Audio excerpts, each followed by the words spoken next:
भाद्रपद मास के चतुर्थी तिथि को गणेश उत्सव क्यों मनाया जाता है? इसका दार्शनिक महत्व भी है। एक बार चंद्र देवता, जो सभी नवग्रहों में सबसे सुंदर, अगर हम कहें तो अप्रतिम सुंदर, जिनका कोई तोड़ नहीं है, वह घूम रहे थे। घूमते घूमते सामने से गणेश जी दिखाई दिए। तो गणेश जी की जो आकृति है, अगर हम उसमें देव दर्शन ना करें, सिर्फ मनुष्य दर्शन करें, तो विकृत आकृति है। विकृत कैसे?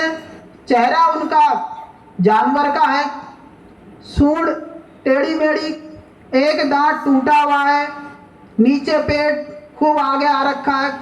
शारीरिक बनावट अगर वर्तमान परिप्रेक्ष्य में हम कहें तो कुरूप है, जिसे देखकर किसी को भी हंसी आ जाएगी। हम भैया बहन भी देखते हैं कई बार एक दूसरे पर, हम उसकी शारीरिक संरचना पे, उसके रंग पर हम गलत टिप्पणियां कर देते हैं, जो अनुचित है। तो चंद्र देवता को अपने रूप सौंदर्य पर अभिमान हुआ और उन्होंने गणेश जी का अपमान कर दिया कि तुम्हें किसने बना दिया देवताओं का ईश स्वामी, तुम्हारी सूंड टूटी है, पेट इतना आगे है, तुम ऐसे हो वैसे हो। तो गणेश जी बाल रूप में है, तो बालक का मन बड़ा अजीब टाइप का होता, उन्हें रोना जैसा आ गया। उनके मन से हुंकार निकली। उन्होंने कहा, चंद्र तुझे अपनी सुंदरता पे बहुत अहंकार है, मुझे जिसने बनाया है मैं उसी के तपोबल से तुझे श्राप देता हूं कि जो तेरा इस सुंदर श्वेत रंग है, यह इसी वक्त कृष्ण रंग का हो जाए। कृष्ण रंग अर्थात काला हो जाए, कसाय मेला, फिर तुम्हें कोई नहीं पूछेगा, कोई तुम्हें अपने साथ नहीं बैठाएगा। तो जैसे भगवान गणेश ने चंद्र देवता को श्राप दिया तो चंद्रमा का रंग काला पड़ गया। अब रात्रि में चंद्रमा ना दिखाई दे तो पूरा अंधकारमय। अब तो चलो लाइट की व्यवस्था है, उसके बाद भी आप देखते होंगे जब पूर्णमासी का चांद होता है तो ऊपर आसमान की तरफ हम देखते हैं तो कितना सुंदर नजारा होता है, लेकिन अमावस्या को बिल्कुल काली रात होती है। जब अन्य देवताओं को यह पता लगा कि गणेश जी ने चंद्र देवता को श्राप दे दिया है, सृष्टि में हाहाकार, कालक्रम थोड़ा सा भी परिवर्तन होता है तो उसका प्रभाव सभी पे पड़ता है। तो नारद जी आए, नारद जी ने उपाय बताया कि आप एक काम करो, आप भगवान शंकर के पास जाओ, वही श्राप की मुक्ति के बारे में आपको बता सकते हैं। तो चंद्र देवता नवग्रहों के साथ, इंद्र आदि देवताओं के साथ भगवान शंकर के पास गए। तो भगवान शंकर ने बोला, इसका उपाय मैं नहीं बता सकता, इसका उपाय अगर आपने करना है तो आप स्वयं गणेश के पास जाओ, उसकी वंदना करो, वो बाल रूप में है और आपकी वंदना को, आपकी प्रार्थना को स्वीकार करके वो इसका कुछ ना कुछ उपाय बताएंगे।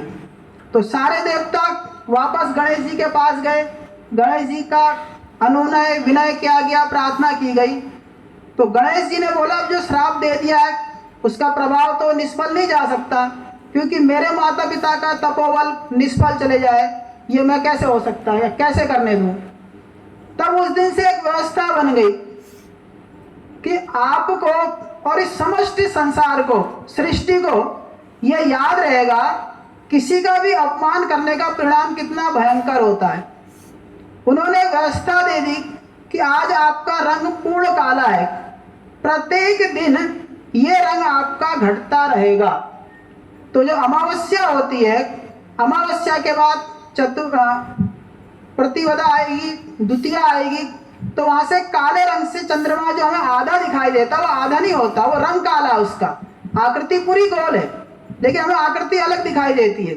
तो वो काले रंग से हटते हटते हटते लास्ट पूर्णमासी को चंद्रमा के पूर्ण दर्शन होते हैं, जो भी वर्तमान में चल रहा है, जिसे हम शुक्ल पक्ष कहते हैं। पूर्णमासी के बाद फिर चंद्रमा घटता है, यानी उसका सफेद रंग घटता जाता है और अमावस्या जो अभी 2 तारीख को, सोमवार को 2 तारीख को जो अमावस्या थी, सोमवती अमावस्या, उस दिन पूर्ण रूप से काला हो जाता है और वो पक्ष कहलाता है कृष्ण पक्ष। तो इस प्रकार से सृष्टि में उस समय से ये व्यवस्था चंद्र देवता की हो गई कि आपकी वजह से सृष्टि को भी कोई नुकसान ना हो और ये जो आपने अपमान करा है उसका भी दंड आपको मिल जाए। इसीलिए उस दिन से वर्तमान तक भाद्रपद शुक्ल पक्ष की चतुर्थी तिथि को चंद्रमा का दर्शन करना निषेध है।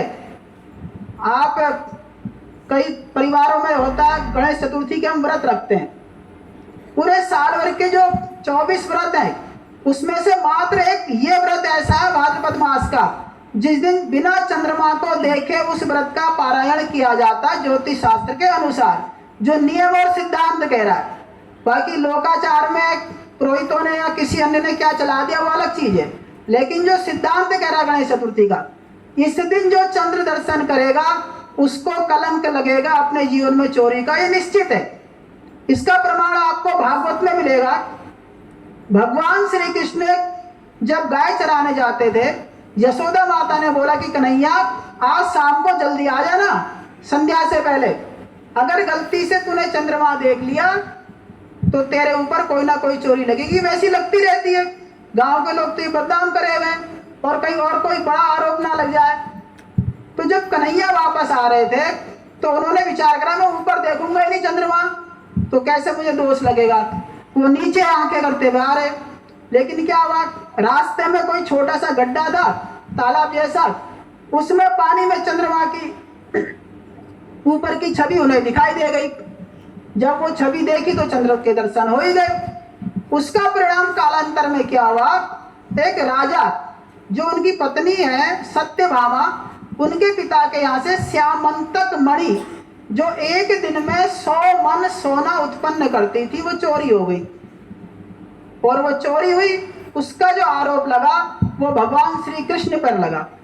और फिर नारद जी के दिशानुसार उन्होंने वो कार्य करा, उस श्यामंतक मणि को वापस लेके आए। तो ये प्रमाणिक चीज है। आज के दिन हम ये प्रयास करें कि चंद्र देवता के दर्शन ना करें, अन्यथा कुछ ना कुछ उसका आरोप लगना ये सिद्धांतिक बात है। ज्योतिष दर्शन भी कह रहा है और स्वयं भागवत पुराण भी ये चीज कह रही है। बाकी हम 23 चतुर्थी व्रत में पारायण करते हैं, उनका पूजन करेंगे गणेश जी का चंद्र देवता के दर्शन करके, लेकिन आज के उसमें विशेष ध्यान रखें कि चतुर्थी तिथि जो भाद्रपद शुक्ल पक्ष की है उसमें चंद्र के दर्शन ना करें, क्योंकि आज के दिन ही चंद्रमा को श्राप मिला था। अगर आज हम चंद्रमा की पूजा करेंगे तो गणेश जी स्वयं नाराज हो जाएंगे, इसलिए आज सिर्फ गणेश जी का ही पूजन होता है। और गणेश चतुर्थी जो हम जन्मोत्सव मनाते हैं, इसके ये 3 प्रमाण आपको शास्त्र में भी मिलेंगे। आप किसी अन्य विद्वान लोगों से भी इसके बारे में पूछ सकते हैं कि इसका विशेष महत्व क्या है। गणेश जन्मोत्सव वर्तमान में महाराष्ट्र राज्य में सबसे ज़्यादा मनाया जाता है और अब तो पूरे उत्तर भारत में इसे मना रहे हैं। तो गणेश चतुर्थी विषय में इतना ही मैं आपको कहना चाहूँगा और आप सबको गणेश चतुर्थी की हार्दिक बधाई एवं शुभकामनाएं।